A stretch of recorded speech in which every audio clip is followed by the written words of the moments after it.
तरफ से फिर से 510 रुपया के पुरस्कार हमारे पूरी पार्टी की तरफ से हार्दिक नमस्कार।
लगा दो और डंका बना दो कि जो पान का बीड़ा खाएगा नवरंगपुर छाएगा, लक्ष्य रानी को हर कर लाएगा, उसे 1 डाला सोना 1 डाला रुपया दिया जाएगा। ठीक है महाराज, अभी हम पान के बीड़ा लगा देते हैं। शाबाश बहादुर, बीड़ा लगा दो। हेलो हेलो ग्रामवासियों, धर्मपुर शहर में पान का बीड़ा लग रहा है। जो पान के बीड़ा खाएगा नौरनपुर जाएगा और रानी लक्ष्या के हूर के लाएगा। हर के बोलो बोलो हर के लाएगा, ओकरा के 1 बोरा सोना चांदी दिया जाएगा। पैसा दू पान के बीड़ा लगावेला। ये पैसा क्या होगा? एमतीए लगना। तब बताओ, पहले सारा काम फोकटी है। चलो पान का बीड़ा लगाओ। यहाँ पैसा का मालिक नहीं है। सही बात कही बारी कुछ चलो पान का बीड़ा लगाओ। अच्छा हाय हाय हाय, और देखते रहो कि पान का बीड़ा कोई खाता है कि नहीं। ठीक है महाराज, महाराज के हुक्म है पान के बीड़ा लगा देने के लिए। इस राज में पान के बीड़ा लगाने जा रहा है सुखले सुखले है खाई के मगहिया के पास राजा हमारे जान ले बता हो।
पान के बीड़ा खाट के बाबा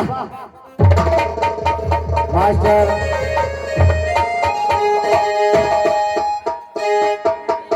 जी दुनिया टूटने रामा दुनिया टूटनी दुनिया टूटनी रामा दुनिया टूटनी हमारा नाम पर लाई दुनिया टूटनी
जंगल में आबा भूख प्यास लागे न कुछ लौका तो खाली चाहे कुछ पीली अरे बाप रे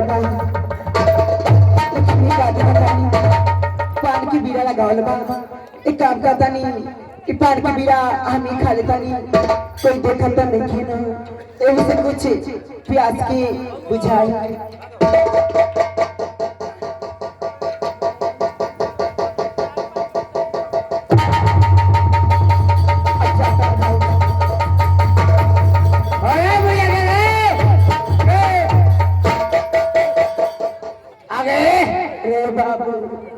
आए बुढ़िया अरे पता ई बताओ ई पान काहे खैले है? अरे पता हम पान ना खाइले रे ना खैले है?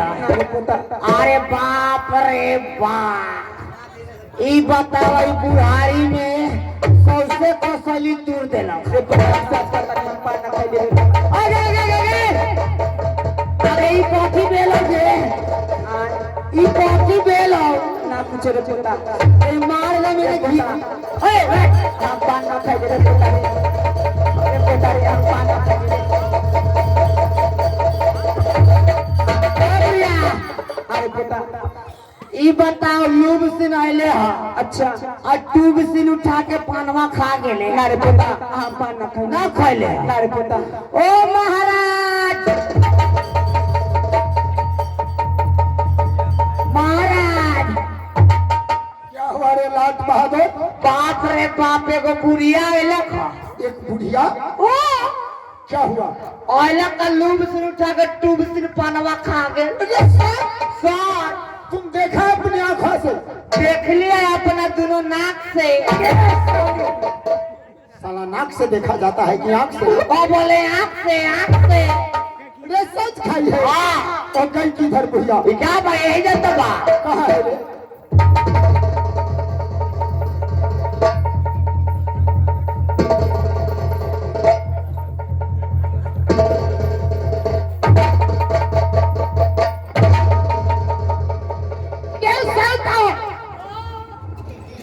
ये तो बूढ़ी है। देखे में बुढ़िया बा। सारी बदन कांप रही है, ये थरथरा रही है।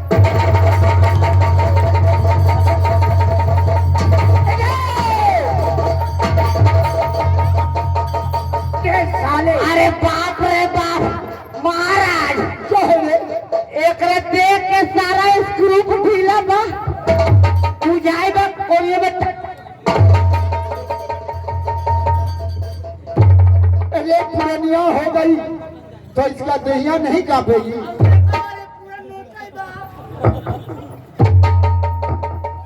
अरे बुढ़िया के अरे पता ई कथी भेलोगे? अरे पता ई का कहिया हाँ न कहले का तो काम रहा ओ तो हमरो देह पटोइबे का।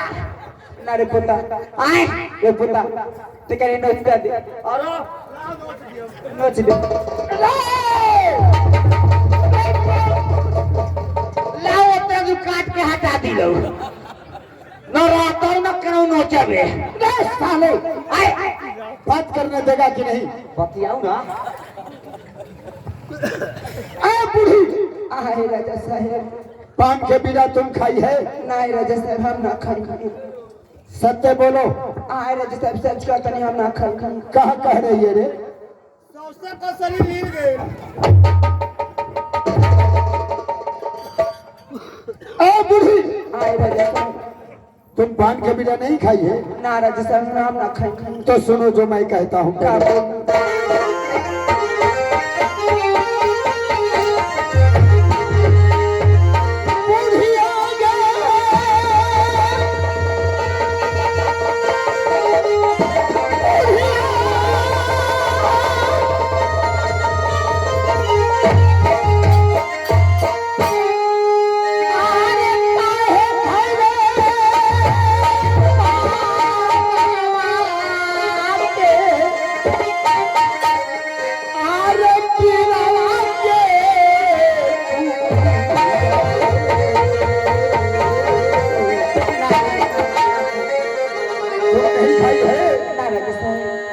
बुढ़िया ये काहे खाए?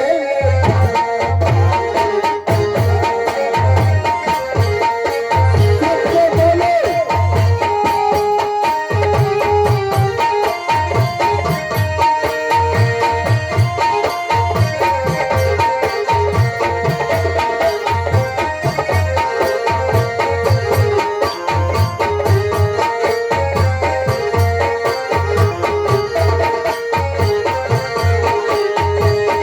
बुढ़िया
नहीं पान का सर बीड़ा तुम खाई है? नहीं सर हम नहीं खाए। चमड़ा उड़ा देंगे। अभी तो उतने ही मार मारे हैं। सच बोलो। होम बाकी है बड़ी मारे के रे बेटा होम मोर बहुत दांत लगा दे दांत को मार बेकार आए बुढ़िया, आए राजा साहब तो सत्य सत्य बोलो कि पान के बीड़ा तुम खाई है ना? आए राजा साहब हमरा बात से बहुत प्यास लग रहा था। अच्छा से हम खा गए हैं राजा साहब।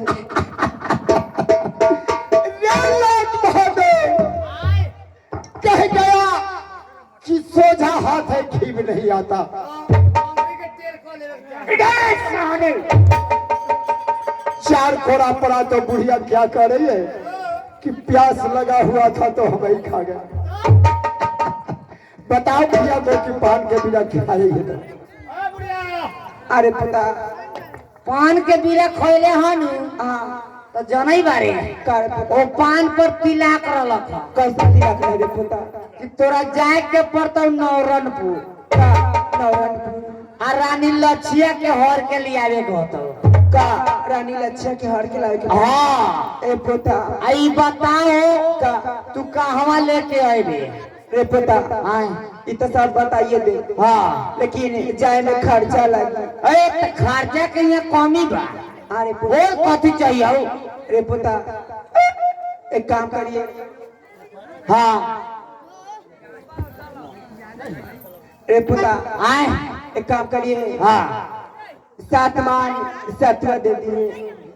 अगर 7 मन सतुआ पूरा कुल खानदान के खियाबे का? ना रे बेटा हम ये खाए आय हम ये खाए माने इतना दूर का रास्ता बता 7 मन सतुआ। हाँ अच्छा और 7 मिनट के पानी अच्छा 4 किलो प्याज अच्छा 3 किलो मिर्चाई हाँ 8 किलो अचार 8 किलो अचार हाँ और 2 किलो नीमक बस और हाँ और अब बोले और लोग तो अरे बेटा आय जाए में गाड़ी भाड़ा 551 रुपया। अच्छा ओ महाराज बुढ़िया जाए ला तैयार हो गए। सब